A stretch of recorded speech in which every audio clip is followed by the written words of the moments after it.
So our first reading comes from Deuteronomy chapter 5, verses 12 to 15.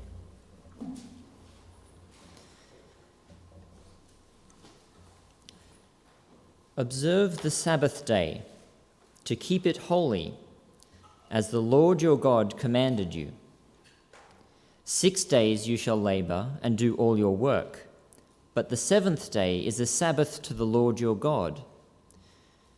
On it you shall not do any work, you or your son or your daughter, or your male servant or your female servant, or your ox or your donkey or any of your livestock, or the sojourner who is within your gates, that your male servant and your female servant may rest as well as you. You shall remember that you were a slave in the land of Egypt, and the Lord your God brought you out from there with a mighty hand and an outstretched arm. Therefore, the Lord your God commanded you to keep the Sabbath day. And the second reading comes from Luke chapter 13, verses 10 through 17.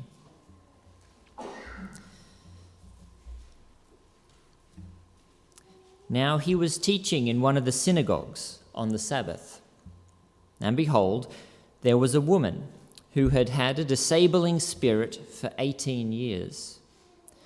She was bent over and could not fully straighten herself.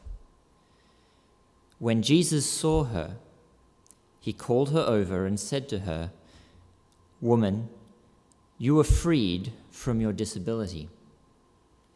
And he laid his hands on her, and immediately she was made straight, and she glorified God. But the ruler of the synagogue, indignant because Jesus had healed on the Sabbath, said to the people, "There are 6 days in which work ought to be done. Come on those days and be healed, and not on the Sabbath day." Then the Lord answered him, "You hypocrites! Does not each of you on the Sabbath untie his ox or his donkey from the manger and lead it away to water it? And ought not this woman, a daughter of Abraham, whom Satan bound for 18 years, be loosed from this bond on the Sabbath day?" As he said these things, all his adversaries were put to shame, and all the people rejoiced at all the glorious things that were done by him. This is the word of the Lord.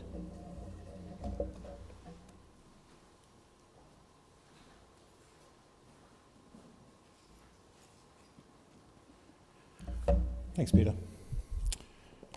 If I haven't met you yet, my name's Ian. I basically pick up the things that other people don't do around here, and I think I've met most of you around the room, but if you're new, just let me add my welcome to others that have gone before me. Keep your Bibles open. Luke 13 is the passage we're going to look at, and I'm going to pray that God will help us as we look at his word. Father, thank you for your word. Thank you that in Jesus we find true Sabbath. Teach us, we pray, what that means, for we ask it in his name. Amen. How are you feeling? You've just been through the high and holy days of Australian culture. You know how it is written in the Australian Mishnah. From Christmas until Australia Day, thou shalt do no manner of work, thou and thy son and thy daughter and the cattle within thy household. You know how it goes. Well, guys, today is, as everyone's commenting, 2222 or whatever it is, it's the 2nd of February. You're well rested, aren't you? It's that time of the year when, we just don't do anything for a month, and then we come back and it's just been, around colleges last week, it's been nice and relaxing, isn't it? I just dropped in on a Hebrew class, they were just playing around with the alphabet. It's basically not like that. God has created you for rest, and me for rest. You know how it goes. On the days of creation, there was the first day, it was morning and evening, the first day. The second day, it was morning and evening. It was evening and morning, get around the right way. And then when we come to the seventh day, the Sabbath day, you've heard this in Old Testament lectures, it doesn't end. Because God's purpose for us is not that we would just have one day off in 7. That certainly is purpose for us, one day off in 7. But you can have a day off and not feel rested. You can have a month off and not feel rested. You can actually not feel rested during long service leave. There is some sort of deep-seated, here's a Hebrew word for you, Sabbath. And by the way, the word Sabbath does not mean church roster. The word Sabbath means, Shabbat means rest. There is a deep-seated rest of the seventh day for which God has created us. And Jesus says, "Come to me and I will give you Sabbath. I will give you rest." So how are your insecurities coming into college at the moment? How much rest do you have thinking about study this year? Or maybe for you the turmoil is not about study, maybe it's about other things in your life. I'm sure for most of it's probably both. We live in a society that has lost the practice of the Lord's Day. I mean, in my lifetime I've seen the whole idea of Sabbath being taught, to being assumed, to even being denied. We've lost that practice, and we can talk about that on another day. But even as a society at large, how much do we have rest? This is what you tell your kids. I must confess, I've told my kids this, and it's an absolute lie.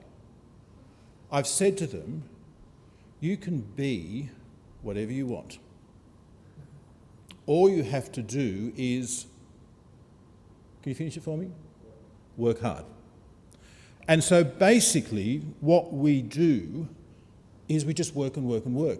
My forebears were smiths. My great-great-great-great-grandfather and his grandfather before him, they were all smiths. And when they were born, they knew that their job was just going to be working with metal. That's what they did. And maybe you're a tailor or a farmer or something, and that's what your forebears did. But no longer today. You've got to prove your worth, and you better work hard for it. By the way, when I meet you for the first time, I'll say, how you going? What's your name? Where are you from? Where do you go to church? And then normally when I meet someone new, I say, and what do you do for a job? I'm really not interested in what job you do. I'm much more interested in your social stratification. Are you a neurosurgeon who's worked really, really hard? Or are you, I better be careful because there might be some of you in the room. And I'm going to stratify you in terms of your importance, and I'm going to go, wow, or oh, that's okay, that's a good job, according to what I hear. Those of you wanting to be ministers and those of you who are preachers, let me tell you, this is so true. You're only as good as your last sermon.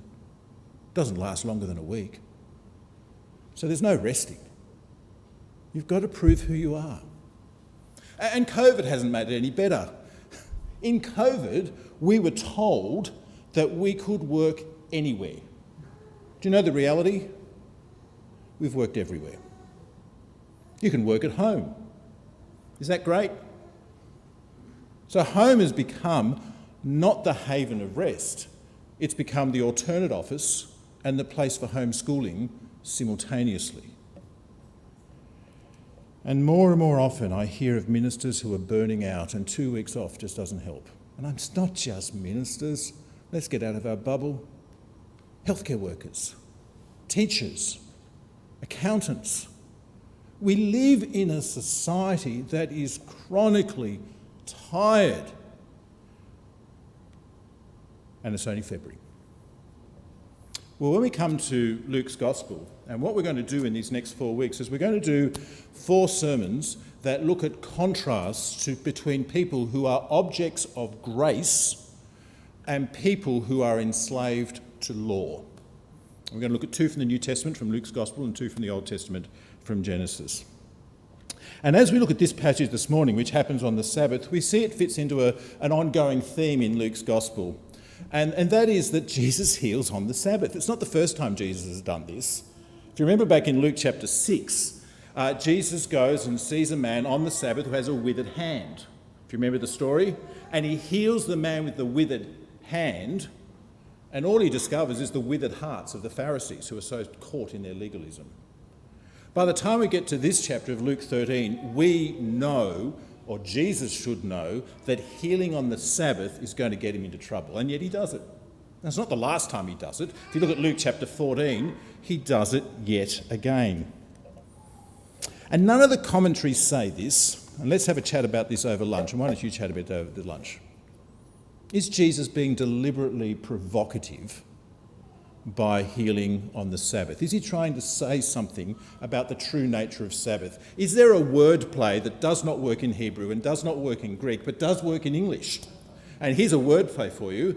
Is there a link between the day of rest and restoration? And is Jesus trying to draw that link? I don't know the answer, but we'll talk about it over lunch. And so in our passage, I've got 3 points. And it has never been so easy to find 3 points. There are 3 characters in this passage. It's so easy because they all happen sequentially through the story. I have never found a structure so easy as this one, as when I was preparing this last week. It was unbelievable. Point 1, verses 10 to 13, is the bent-over woman who becomes upright. Point 2, the upright man who is really bent over. And that's verses 14. And number 3, the response of Jesus. I couldn't do anything with bent or upright. The response of Jesus, in whom is found true rest. So a bent-over woman who becomes upright, a man everyone thought was upright who was really bent over, and Jesus responds to the 2 of them. Let's go through those 3 one at a time. Firstly, the bent-over woman who becomes upright. We see that Jesus is a visiting preacher, and that's a sad thing for certainly when we spend a lot of time in Vanuatu, and there's only one time in my life I always turn up late, and that is when I'm visiting a church in Vanuatu, because you know what will happen. Otherwise I'll end up being in the pulpit. And Jesus turns up to synagogue and, hey Jesus, you're here, why don't you preach? And in the congregation that morning there is a woman who is bent over and has been in that state for 18 years. Where were you 18 years ago? I want you to think about this. The 2nd of February 2004. High school? Primary school? Yeah, primary school. I'll tell you where I was. Christ College, my life is boring. Ever since that day, think about it, this woman's view has been one of the ground. The commentaries argue about her condition, but most of the commentaries say that she had some form of spondylitis. If you want to know the details of any physiotherapist here, it's ankylosing spondylitis. And I basically went to my medical expert, whose name is Dr. Wikipedia, and I looked it up, and ankylosing spondylitis, and you can correct me, any medical people, is an inflammatory arthritis that affects the spine that results in decreased flexibility and being hunched forward. I know this much about arthritis. It's painful. So for 18 years, she has been in constant pain. And her pain has not only been physical, it's also been social. Because if you talk to anybody with a disability, they will tell you, particularly a physical disability, that they know what it's like to be overlooked in conversations. And this woman was literally overlooked in conversations. She'd only seen the dirt. She had never looked somebody in the eyes like I'm doing now. She had seen the world out of the corner of her eyes. She would not have slept easily at night because of the pain, and she would have had pain through the day. And all of a sudden, in this passage, this woman who is so used to being overlooked is noticed by the visiting preacher. Look at verse 12. When Jesus saw her, he called her over and said to her, "Woman, you are freed from your disability." This is astounding, both in what is said and what is not said. There is no mention here of this woman's goodness or obedience to the law. There's not even mention here of her faith. There's not even mention here of her asking Jesus to be healed. She, in many ways, is totally passive. And yet Jesus heals her. Oh, let's use that wordplay. Jesus restores her on the day of rest. Not only so, he touches her. Now, that's one of the things we've really missed during COVID, isn't it? I mean, we are used to touching people to affirm them. Maybe it's just a good handshake. Maybe, you're more Mediterranean than Celtic and you hug people or you kiss people. But all of a sudden, we're not allowed to touch. All this sort of stuff that we're doing, it's really awkward, isn't it? Because not touching someone is actually a message, as is touching someone. It's affirming. It's accepting. Verse 13. And he laid his hands on her, and immediately she was made straight and glorified God. This woman had an encounter with Jesus. Jesus, who embodies the gospel. And in her encounter with the King of the kingdom, she finds healing. And I want to say to you, those of you who are training for different forms of ministry, and that's all of us, that continues to happen. Jesus continues to heal people with physical disabilities. Now, that might be some sort of, miraculous healing, but I'm not just going to talk as superficial as some sort of health, wealth and prosperity gospel. I'm going to actually say there's something even more deep-seated that is life-lasting, that actually gives an eternal perspective and an actual understanding of what God is doing in my life, that I can actually thank him for those things. That only comes from the gospel. One of the great joys of preaching is that you get to look out on the congregation. If you're the minister, you know so much about the people who are before you. Because maybe there's a person over there that's had some physical ailment that's been healed, but as I look over here, there's a couple, and I've been working with them for the last few months, and I know it's only the grace of the gospel that's keeping that marriage together as they're learning forgiveness. And I look over here, and there's a family, and they are really struggling to love their teenage son, because if I tell you what he was up to, it was unbelievable. And the only resource that they have is the grace of the gospel. And I look up the back there, and there she is, and I can see she's crying, and I know because the 2nd of February is a really significant day, because I know that this day last year her husband of 63 years passed away, and I know she's sad today. But I know that amidst that pain, because of the gospel, that there's real healing. And actually, I've been in this church for 20 years, and there's no one I can look at without thinking how the gospel, how the presence of Jesus has touched their lives, transformed them individually, transformed their marriages, transformed them in terms of their physical and mental ailments, and seeing the person who's a bit socially awkward and seeing in that person that the gospel brings healing as well. And so this person does exactly what we do. This lady is healed, and she praises God, and she lives her life glorifying God. Jesus continues to say it. If you're feeling a bit weighed down, by the way, hear the words of Jesus. Come to me, all you who are labour and are heavy laden, and I will give you rest. Take my yoke upon you and learn from me, for I am gentle and lowly in heart. And listen to this bit. And you will find rest for your souls. For my yoke is easy and my burden is light. A bent-over woman who responds to Jesus and lives a life of adoration. But number 2, there is an upright man who's really very bent over. His name is the Reverend Ruler of the synagogue, the inducted minister of the pastoral charge. He gets pretty cross. He doesn't address Jesus directly. I mean, it's not a good idea to address Jesus directly. If you read through the Gospels, who wins all the debates? Yeah, got it. So maybe I should scold her, but that wouldn't go down really well either. And after all, she didn't even ask to be healed. So in their presence, he actually speaks to them by speaking to the congregation. 10 points for EQ, not. And we read there that he is indignant. And if you want to know what indignant means, it means red in the face and mad and angry. And this is what he says, verse 14, second half. There are 6 days in which work ought to be done. Come on those days. Go on hot docs, make an appointment, come on Monday and be healed.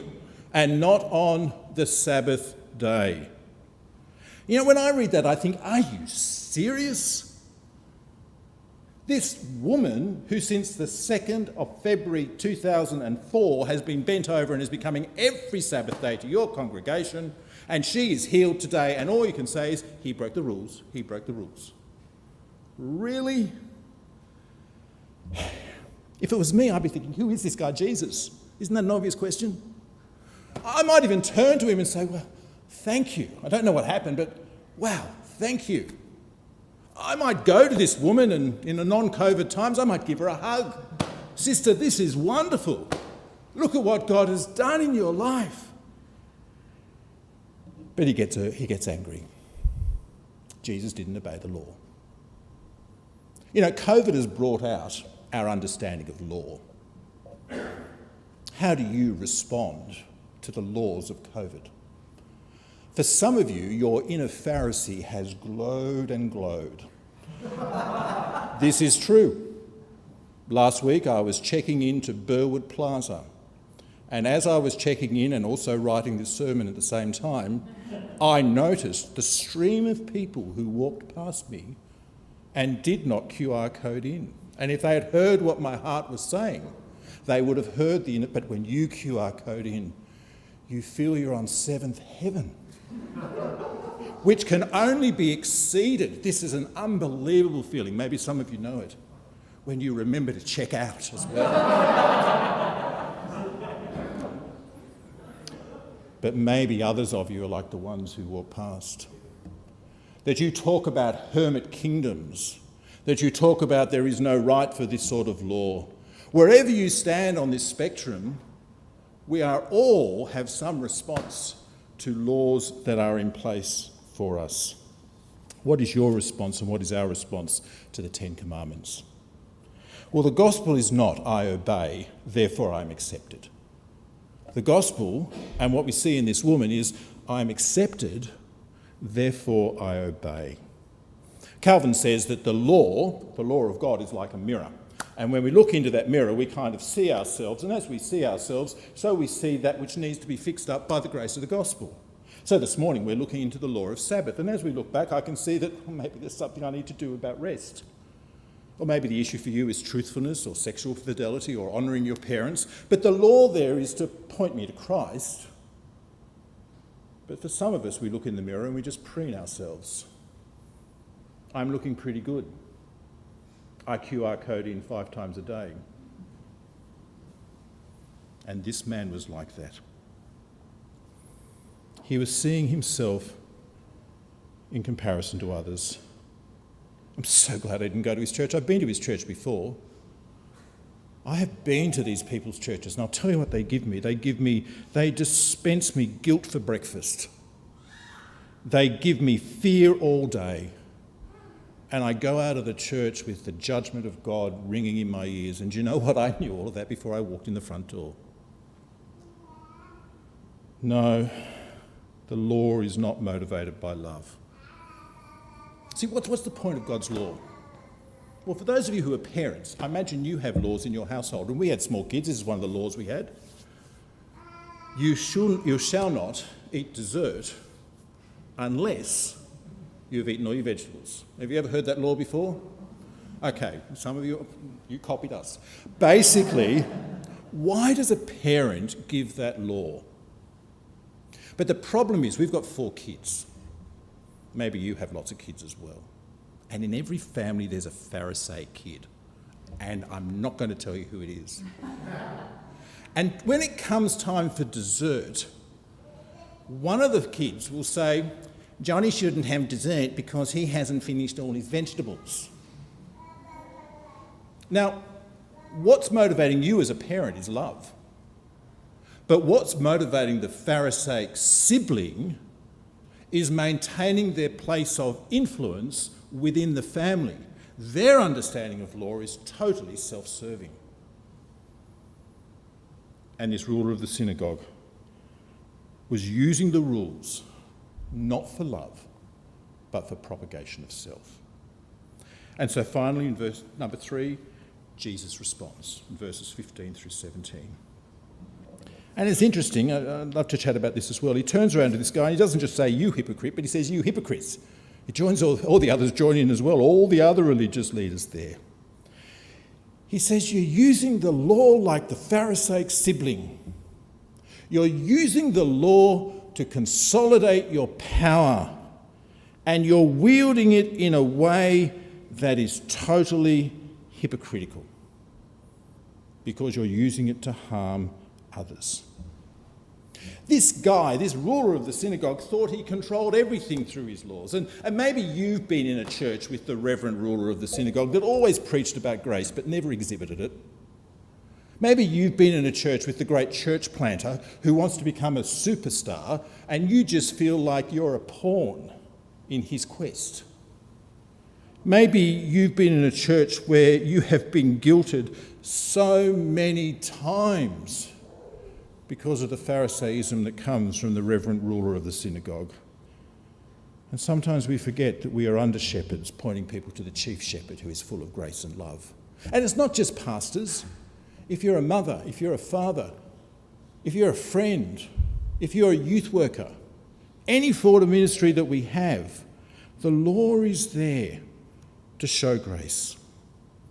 The contrast between this woman and this man couldn't be more stark in how they go away from that Sabbath experience. She goes away released. He goes away incarcerated in his hypocrisy. And so what's the answer? Well, the answer is we don't throw out the Sabbath. Nowhere. I'll say this really slowly so you get it. Nowhere does the New Testament discard the Sabbath. The answer is not to throw out the Sabbath. We may reinterpret it, but that's for another day. The answer is to throw out the legalism that incarcerates the heart. The problem with the synagogue ruler is he has lost sight of the core of the law. And look, how many laws are there in the Old Testament? Everyone debates it. How do you add them up? Are there 612? Are there 613? How many are there in the Old Testament? Actually, let's add the New Testament. How many laws in the Bible? Here's the answer. It's the answer that Jesus gives. 1. I can summarise it in one word for you. In fact, Paul does exactly the same. He says the whole law, he says in Galatians chapter 5, can be summarised by one word. Love. If your attitude to the law, looking at the person who didn't QR code in, is not motivated by love, if it is not an expression of love, you've lost the core of the law. You've become like the sibling and not like the parent. You see, in Jesus' day, the Sabbath law had been subdivided down into 39 categories. We know we've got them recorded for us in the Mishnah, and you may know this, that basically on a Sabbath day, how far are you allowed to walk until it becomes work? Do you know the answer? Well, the answer is from here to here, from your elbow to your middle finger, which is a cubit times 2,000, which I basically got the calculator out as I was preparing this, and it's 907 points. It's just under a kilometre. And therefore, on the Sabbath, you or your ox or your ass or anything that is in your household can walk that far, and it's not work. And so Jesus points it out in verses 15 and 16 because of this. And by the way, this is not part of the Bible. This is just man-made oral tradition that the Pharisees had added to it. You say it's okay to take your donkey down to the stream as long as the return trip is less than a kilometre. That's okay. I mean, it's not as though it's an urgent thing that needed to happen. Sabbath is all about preparation, and if you had prepared for the Sabbath properly, could have filled a trough full of water and the donkey would have been just fine on the Sabbath day. It's not as though there's no other solution to this. But that's okay, because you're so blinded, you've lost the love that it's at the core of the gospel, that it's at the core of the law. That's no problem. You probably did it this morning before you came to synagogue. But this daughter of Abraham, not only is she a human being, which is so much more important than a donkey, but she's a member of the covenant community. You've got it all wrong. You've tried to codify grace. You know, we're no different. We have our shibboleths all over the place. We have codification. The tsunami that hit Tonga a couple of weeks ago. Do you know the first thing that happened after the tsunami hit Tonga? Parliament met to make it legal to open stores on Sunday because it's against the law. That's unbelievable. You can read it. It's so into... We've worked in the Pacific for years, and Sunday observance is so important, and legalism is so important. But you can miss grace in all of that. What are the shibboleths of your church? What is required to become a member of your church? How many rosters do you need to belong to? How many home groups do you need to belong to? How much do you need to give as a portion of your income? How much time do you need to give? You have a DNA in your church, and I know that you sit there on session, or you'll sit wherever you do on your church, and you look at people and you think, do you notice that person? She never hangs around for morning tea. What a Pharisaic sibling. Here's the church I go to. I wish it was the case. There is only one requirement for membership of God's church: that I recognise that I was bent over in my sin and I was restored to be upright. That is what it means to become a Christian. That is what it means to become a brother and sister. That is what it means to become a member of the family.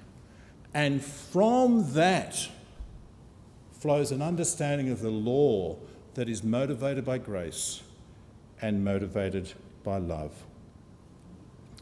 A contrast between a woman who lives from a posture of humility and burdened and finds liberation in Jesus, and a man who is considered upright because of his learning in a theological college and his position in the church, who is really bound down by his legalism and his codification and his domestication of God. And Jesus reminds us that at the heart of the gospel, at the heart of God who gave the law, is compassion and love. May we never forget that.